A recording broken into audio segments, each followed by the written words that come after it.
22 mai. Toute pensée reste fragmentaire. Vous et moi sommes conscients d'être conditionnés. Si vous dites, comme le font certains, que le conditionnement est inévitable, alors le débat est clos. Vous êtes un esclave et c'est terminé.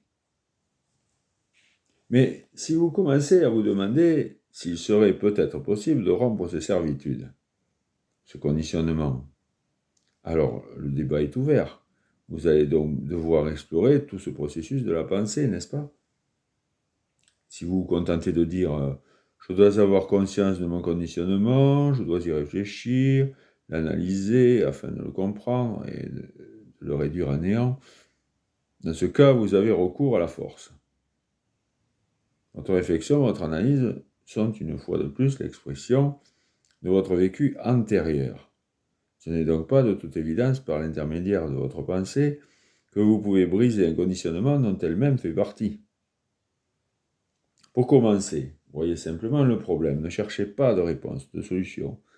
C'est un fait que nous sommes conditionnés et que toute pensée visant à comprendre ce conditionnement ne sera toujours que fragmentaire. Il n'y a donc jamais compréhension totale. Or, la liberté n'existe que dans la compréhension totale de tout l'ensemble du processus de la pensée. La difficulté, c'est que nous fonctionnons toujours dans le champ de l'esprit, qui est l'instrument de la pensée, raisonnable ou déraisonnable. Et comme nous l'avons vu, la pensée est toujours fragmentaire.